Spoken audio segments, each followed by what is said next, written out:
What you see here are the bruises that were on my daughter and the burn marks when she was found after the sex trafficking from Maine to Florida through police and politicians. It started in September 2021 and it ended when she got into my arms December 6th of 2021. Only momentarily until she was illegally taken again in Florida by 2 police officers out of Ocala. There's another bruise. There's a message from Orlando Police Department. Orlando, there's to prove that there were recordings on YouTube that got deleted. Isn't that right, you politicians and everybody else getting into my business? Look at those bruises. You see my daughter's hand? She was tortured. She was burned.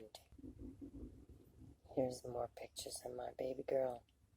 Abused and burned, and you want to think you're going to get away with allowing it to happen? Volusia County Sheriff is under scrutiny. He says to me, by Michael Chitwood, integrity is everything. Take your medicine and learn to use caps. Well, people ask me, do you have that message? There it is. Because again, that was something that I got erased in my Gmail account.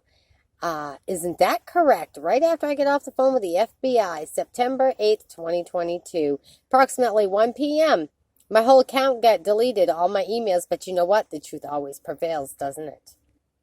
I begged for assistance to find my daughter when she was missing, didn't I? All police and politicians from Waterville, Maine to Orlando, Florida.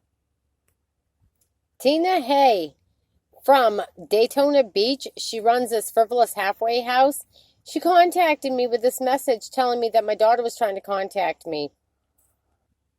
All of this started after I made a report to Vermont State Police, February 16, 2021, after Jeffrey Noyce of Island Pond, who was being the sheriff there for many years, threatened my life, okay? And then that followed with Vermont State Police, Jeffrey Noyce, all of these people, including adult protectives, pounding on my door, my daughter's door, coming up with charges against me, arresting my daughter, taking my grandson away from Bree. And then all of a sudden, instead of getting Brianna medically treated after taking her son and over-medicating her, TJ Donovan, the former Attorney General, remember I told you, former Attorney General who had to abandon his position before the end of 2022 election, okay? Let's see. It all started with him and Vincent Aluzzi at Essex County Courthouse.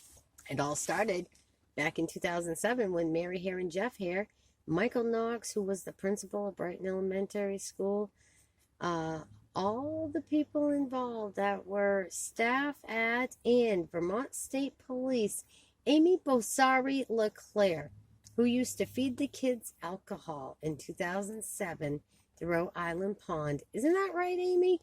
Well, let me tell you something. I made everything very well known and aware. Then all of a sudden my daughter went missing, like I said, and that was the beginning of June 2021. I got a phone call from her. After so many days, they allowed her to make a phone call, and when they found out she was talking to me, she had the phone taken away from her. Again, she reached out to me in code. July 17th, 2021, it was reported that she was sexually abused and assaulted at that hospital in Rutland Regional Medical Center. I reported it to the whole state of Vermont, publicly and socially on YouTube and nationally throughout news stations. WCAX has all copies of everything. So does Brattleboro Reformer, Caledonia Record, Eagle Times, Rutland Press, Herald. Every single news outlet and paper has every bit of information and hid it from the public.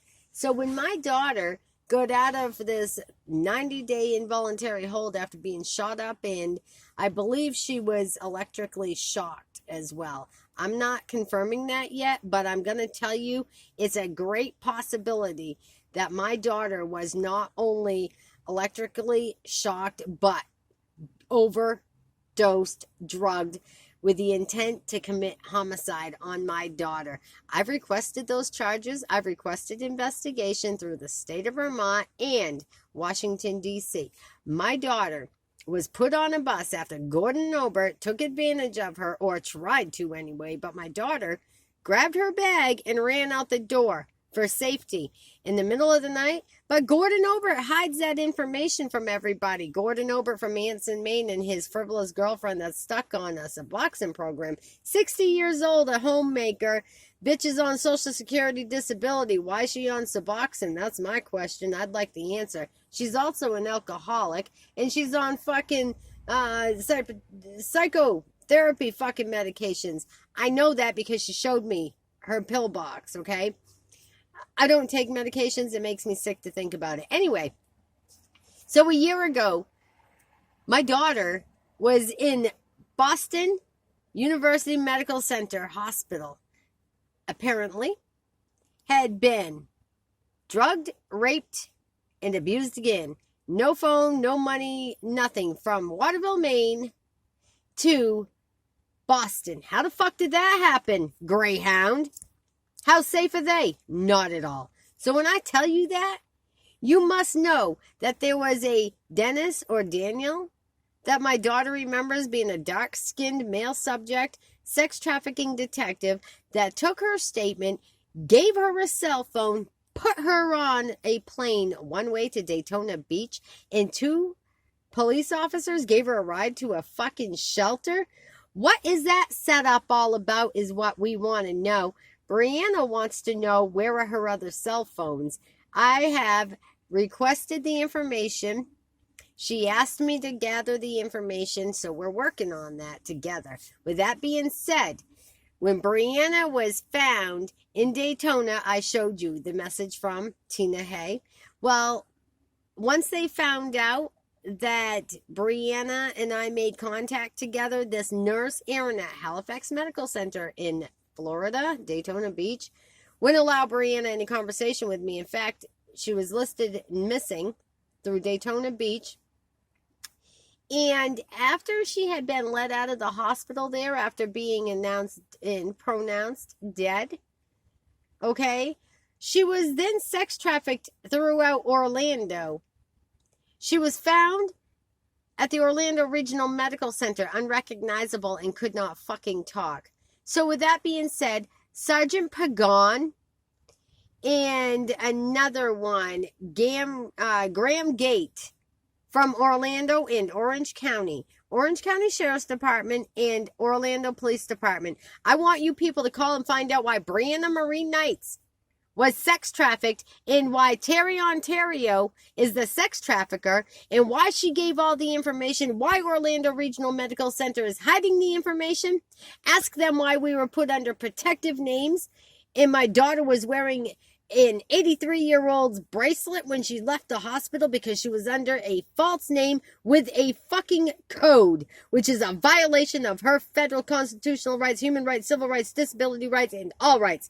We've been violated, people. If it's been happening, it's happening to you too, or somebody you know, somebody you love, or it happened. With that being said, follow us, and if you want to file a lawsuit, join us, or we'll help you, and you can file too.